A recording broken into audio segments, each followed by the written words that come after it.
Alright, what's up everybody? Welcome back to another episode of Hot Action Fishing and Fab. My name's Curtis and this is my channel. Well, finally did it. Finally got sick and tired of dealing with old outboards, just non-stop problem after problem after problem. And I know if you get them running right, obviously they're freaking sweet, you don't have to worry about, but if it's two strokes, a lot less moving parts, you don't have to worry about too much. With a two stroke, they're not good on gas, but they're reliable. But I said screw it, and I finally did it. What I have here in the back of my car is, boom, Yamaha manual start, 25 horsepower Yamaha 4-stroke. I already said that.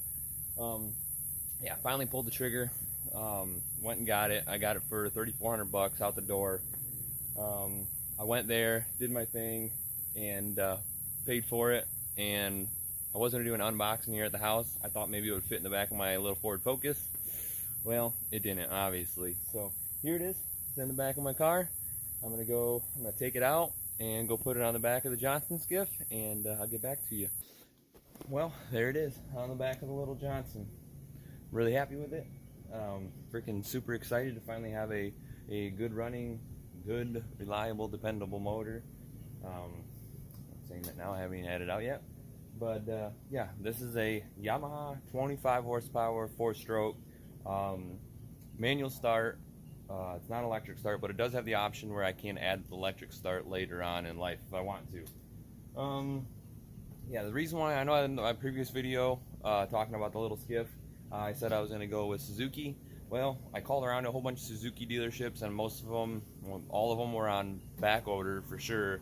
And most of them were a few weeks to a couple months out on back order for getting myself a little 25 horsepower Suzuki, and I didn't want to wait that long. And everybody compares their outboards to Yamaha, so I guess might as well go with the best of the best. I ended up getting a better deal for it anyways than I would have got on the Suzuki. I ended up getting this thing for $3,400.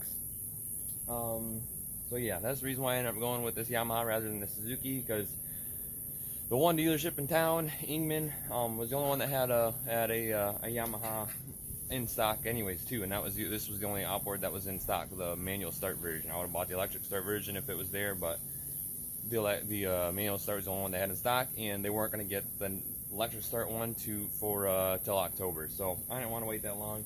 I'm sick of being on dry land and having to when I do take my boat out, to just idle around and just stress out about it not running right and having to worry about it breaking down and all that stuff. So you don't have to worry about that no more. Brand new motor, brand new outboard. Super excited. This is my first brand new motor for myself.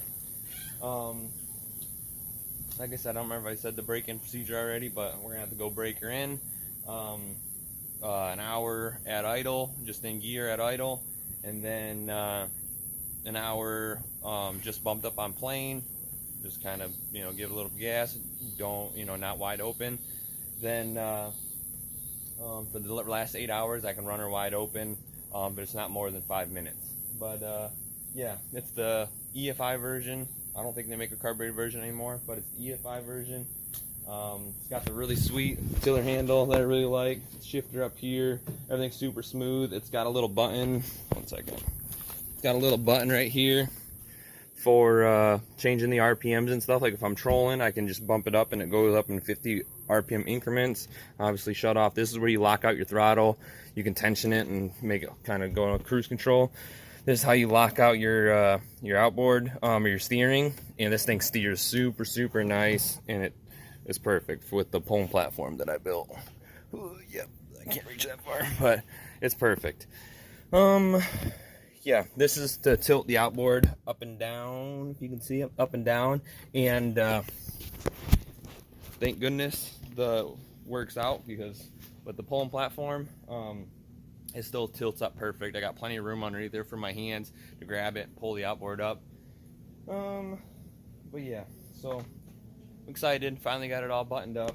I bolted it onto the transom because I didn't want to be a viral video of me losing my outboard. That'd be a real shitty way to lose an investment. But yeah, so here we go. Next thing I'm gonna do is take her out and let's start the break-in procedure.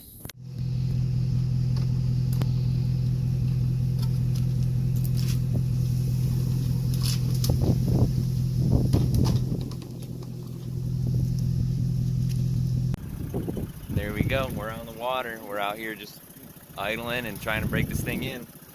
We got a long road ahead of us. We got 2 hours of nothing but going super slow. So we're out here, we're just doing some sightseeing, me and my girls. Just doing some sightseeing, trying to you know, knock out this break-in period so we can get out and do some fishing. I did bring some fishing poles right there, and then my tackle bag full of gear ready to go. Probably gonna troll some little lipless plugs and maybe fry some little plugs around and see if we can't get ourselves some snook or something. But yeah, so I'm happy to have a brand new motor on the back of this boat. I'm super excited. So we got quite a bit of time ahead of us. Here we go.